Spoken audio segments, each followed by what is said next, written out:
All right, we are talking about recruiting and hiring A players on your team. And I'm really excited to share with you some of the best tips and strategies to making sure that you aren't spinning your wheels, turning and burning through new employees.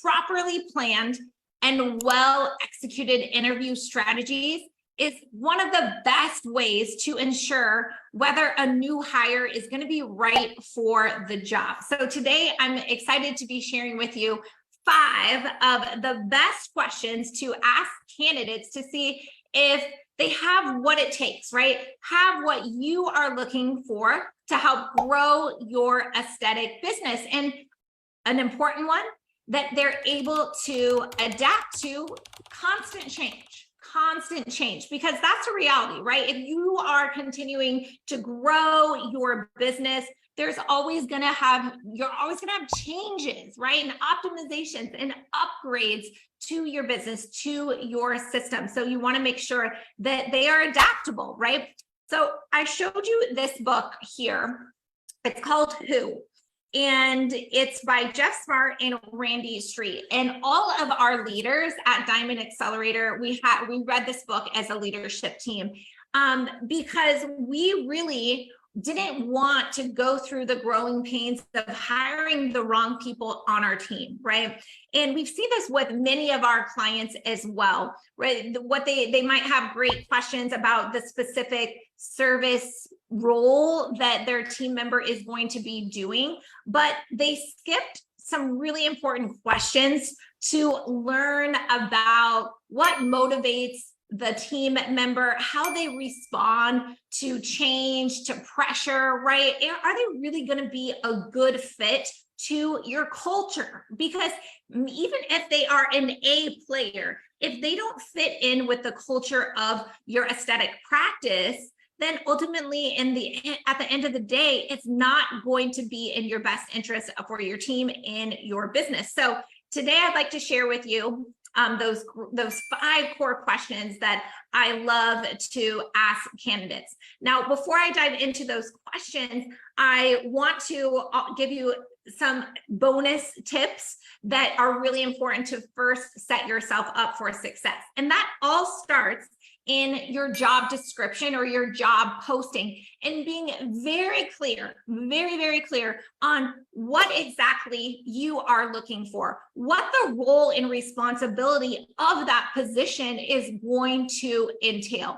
Oftentimes we get very kind of lazy, right? And you just throw something up there, something generic, something not specific. You hire someone because you think it's going to be a good fit. You rush the process.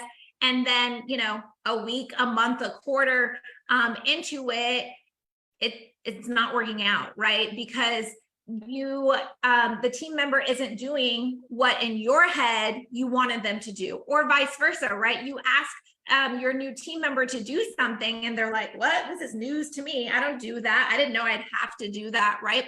So you first want to have really clear roles and responsibilities and exactly what you're looking for in that job position. The next thing that I want to share with you, number 2, is that I love to do at least 3 interviews, right? So 2 could be pre-screeners and then 1, the final interview. And then as a bonus, I love to do job shadowing, especially in the event they are doing services and treatments on patients. You want to see how they do with that, right? Because there's certain skills that you can train, and then there's certain skills that is just in them or not, right? And you want to decide if it's going to be a good fit in your culture. So in the screening interview process, right, there's some very just like standard questions that you're asking about, what your goals are, right? Especially in the aesthetic industry, you want to learn that ultimately, do they want to run their own med spa one day? Or are they looking to just be a part of a team and culture that they can call home for the rest of their career? It's a very important question, because all too often we invest time, energy, and money only to find out that that person wanted to ultimately have their own business, right? So you'll want to vet that out. And then ask them what they're really good at, right? Because not only what they're good at, but what they like to do. Because things that we're good at and that we like to do, we naturally gravitate to.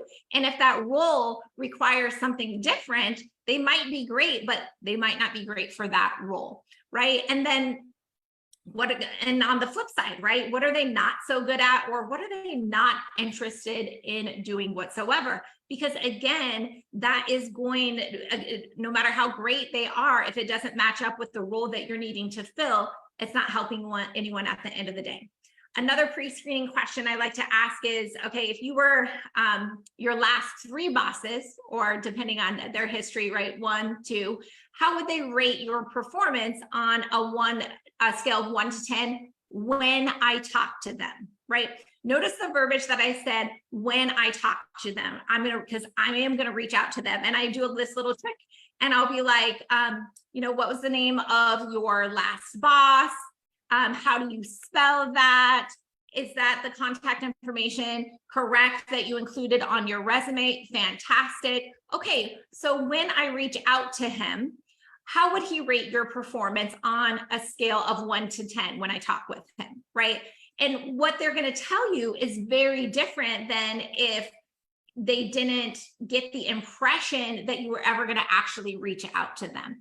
I do think it is wildly important to reach out to references and making sure that those references were actual direct supervisors of past job experience. It's just really important to do your due diligence. It's such a big deal to bring on a new team member. It literally costs you tens of thousands of dollars on the positive and potentially on the negative if it's not done correctly, right? Not to mention the pain and heartache that it can potentially cause you. So those are my favorite pre-screening interview questions. Of course, there's a long list that are service or treatment specific based on the role and responsibility that is separate, but this is more learning about who they are as a person, what they're all about, what they're trying to get after, because I think that is equally as important as the service type questions. Okay, so here are my 5 interview questions, and I got this straight from WHO, and we literally as an organization have this when we interview candidates to join our team. The first one is, like, what accomplishment are you most proud of in your job history? And what did that look like and entail? Like, I'm looking for them to be very detailed here and thoughtful about it. And I first asked them, what initially were you hired to do, right? I want to see if they paid real attention to role, responsibility, and scope of work, right? That they're not someone that just shows up, clocks in, and leaves. That's not the type of team member that I want a part of my organization. I also want to know what were some of the low points during their job. Why I like to ask that question is because, one, I want to see, like, how negative or a complainer that they potentially could be, right? Like, if it is legitimate things that they didn't enjoy or like about their role, or are they kind of a whiny baby? Like, that is the last thing that I want on my team, is a woe is me person. So I really try to pull those type of things out. And I want to know, who were the people that you worked with? And again, this is where I dive right in, like, specifically, what was your boss's name? How do you spell it? What was it like working with them? Tell me what were your biggest strengths and improvements in that area that she or he will tell me about you. So one, I want to see how they talk about their past boss, right? Like, are they a shit talker? Again, are they a whiny baby? Can they understand the manager or the business owner's perspective, right? I love having employees that, even if they aren't the business owner, or, the direct supervisor, they still treat the business, the team, like it's their own business. That's the type of people that I want a part of my organization. Okay. And so you can kind of pull that out of people by asking them to share their last experience and how they talk about other people. And even if it was like a poor experience, or they didn't have a good boss, right? A really a talented person that I want to work with would always be able to pull a learning experience out of it, something positive, or something that they could look at and be like, it made me realize this, or I see now that I could have done X differently, right? That self-reflection is an important skill to have on your continued growth, right? And again, that's it for me, the type of people that I want a part of my organization, that's really thoughtful about that has really good self-reflection, that wants to continue to grow. And so you can ask questions like their past experience to try to see if they have the same core values that you have. I also want to know, another question that I love to ask is, how would you rate the team you inherited, right? On A, B, or C scale, right? And then if they're in a position of leadership, right? What changes did you make on that team? Did you hire anybody? How would you rate the team when you left, right? Like if you inherited a C team, did you at least get them to a B, if not an A, when you left, right? So I want to see what type of leader that they are, even if they are not someone that has direct subordinates under them.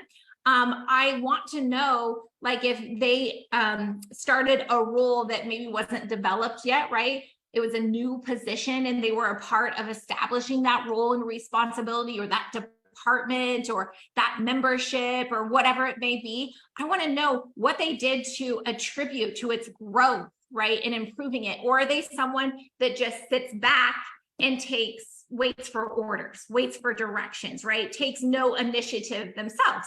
Now, these are all important core values for me and my business, right? So I guess I would first say, you need to really decide and know what your core values, what is really important, those things that you can't teach someone that are in them, right? Not just can they inject? Can they do hydrofacials? Can they answer the phone, right? In my opinion, most of the service, the treatment side of things, right? You can teach someone those things, right? So I spend the majority of my time in interviews really learning about what motivates the person, what's important to the person, where that person wants to be in 1 year, 3 years, 5 years, 10 years down the road, right? Are they growth minded? Are they going to be, can they adapt to change? So you need to figure out what your core values are for your organization, right? And then ask questions to be able to pull that out to see if they fall in line at the end of the day. But I do highly recommend to have all your leaders in your organization read this book, Who, by Jeff Smart and Randy Stree. It was really valuable for our team. And it helped us not just look for transactional, daily tasks and roles and responsibilities of focusing our interview time of do you have history doing X service or task, right? But really looking more at the core of the person, because similar to us, like you, right? If they have the credentials and then just the core values, right? The mindset and value the same things that you do, you can teach them how to answer the phones. You can teach them how to use your EMR. You can teach them how to develop a treatment plan, how to give an amazing facial, how to sell a package, how to sell a membership, right? Those things are teachable, but it's very challenging, very, very challenging to teach someone to be growth minded, to teach someone to be okay with change, to welcome change, right? Those skills, those mindset and characteristics are very hard to teach, are very hard to change, especially adults, right? So that is what you should really be digging through during your interview process.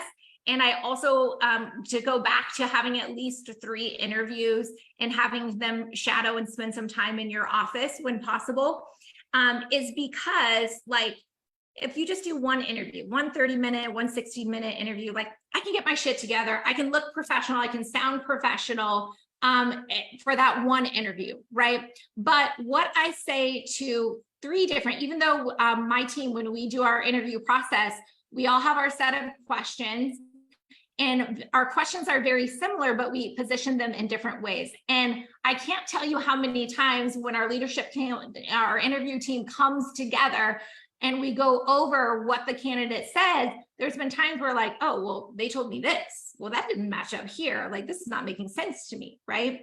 And then other times, like, it's very aligned, right? And we're like, I believe them. They are gonna be a great fit in our organization, right? And we always have different personalities, right? Like, I have a team member that's very analytical, right? And I'm like the warm and fuzzy relationship, like, I just want to be around that person. I want them, kind of thing. And they're more analytical, right? So it's really good to have an interviewing team that looks at things from different perspectives, right? We all share the same core values. That's why we're part of the same organization. However, we get there in different ways on different timelines, right? And so that is how we structure our interview process. And a small element, I gave you insight into our recruiting process, and we have helped our clients institute this same type of interviewing, and it's been really effective for them after many times of turning and burning through employees by not setting themselves up for success initially. So make sure you check out this book. And if you loved this training, please share it with your team or another med spa that could benefit. You can catch the replay on my YouTube channel. And to get access to more free trainings that help you grow your med spa, visit my link tree in my social media bio. And be sure to join me live every Wednesday, guys, 2:30 Central Time, same place. Find me on Facebook, Instagram, YouTube, and LinkedIn. Thanks so much for joining me, guys. Bye.